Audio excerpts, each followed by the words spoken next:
दिवाळीत लाडक्या बहिणींना मिळणार 3,000। अजितदादांनी दिला शब्द, दिवाळीत भाऊबीजेची ओवाळणी म्हणून लाडक्या बहिणींना 3,000 रुपये देण्याचे आश्वासन दिले आहे। मला वाटतं लाडक्या बहिणींची उत्तम प्रकारे काळजी घेण्याचं काम महायुतीचं सरकार त्या ठिकाणी करतंय।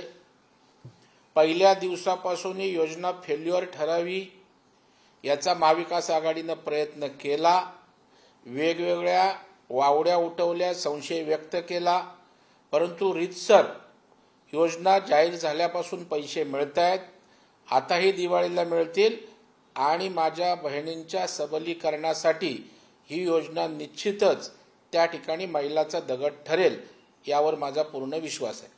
खेड येथे उदय सामंत यांनी महिलांकडे मागितले रिटर्न गिफ्ट। सरकारने तुम्हाला बक्षीस दिले, आता पुढच्या महिन्यात तुम्ही आशीर्वाद म्हणून आम्हाला बक्षीस द्या। स्मार्टफोन वाटपवेळी शेकडो महिलांना केली हात जोडून विनंती। नाही, मला वाटतं की लाडक्या बहिणींना भावानं त्या ठिकाणी भाऊबीजेचं मागणं, आशीर्वाद घेणं याच्यामध्ये काही गैर आहे असं मला वाटत नाही।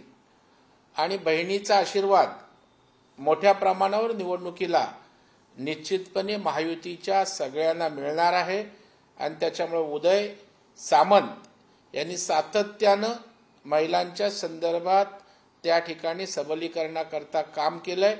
आता तर या योजनेसाठी त्यांना निश्चितच आशीर्वाद तिथल्या जनतेचा त्यांना आणि आमच्या महायुतीला मिळेल याविषयी दुमत असायचं काही कारण नाही। सुशील कुमार शिंदे यांनी सावरकरांची स्तुती केली आहे। हे विज्ञानवादी वीर सावरकरांनी जातीवाद संपवण्यासाठी केलेल्या कार्याचा मला नेहमीच आदर वाटतो। काँग्रेसने आपल्या विचारसरणी बदलायला पाहिजे। त्यांच्या हिंदुत्ववादी विचारसरणीवर एवढंच भर का दिला जातो याचा मला आश्चर्य वाटतो।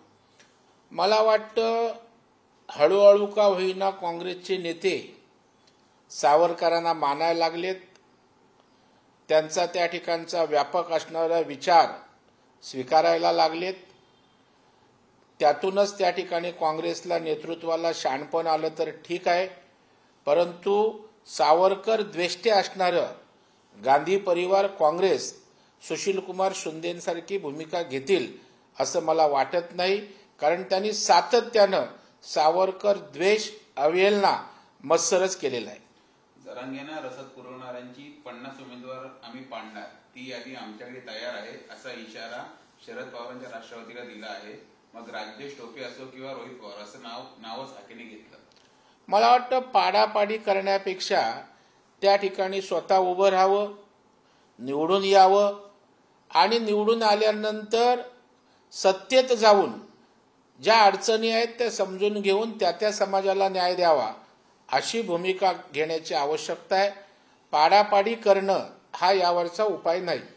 दादांच्या आमदारचं महिलांसंदर्भात वादग्रस्त वक्तव्य। देवेंद्र भुयार बोलले, मुलगी जर दिसायला चांगली असेल तर ती तुमच्या माझ्यासारख्यांना भेटत नाही, तर ती नोकरवाल्या मुलांना भेटते। 2 नंबरची मुलगी कोणाला भेटते? पानटपरीवाल्याला, किराणा दुकानदाराला, डोंबारी मुलगी दिली जाते व 3 नंबरचा गाळ एवढली हाबडली पोरगी शेतकऱ्याच्या पोराला मिळते। मला वाटतं अशा प्रकारची वक्तव्य कोणीही करता कामा नये।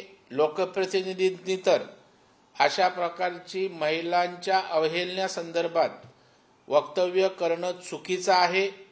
खरं म्हणजे त्यांना त्या ठिकाणी शेतकऱ्यांची अवस्था काय आहे, त्यांच्याकडे बघण्याचा दृष्टिकोन काय आहे हा सांगण्याचा त्यांचा प्रयत्न असावा। तथापि महिलांच्या संदर्भात विधान करताना सगळ्या लोकप्रतिनिधी किंबहुना कोणीही अत्यंत जबाबदारीनं बोलण्याची आवश्यकता आहे।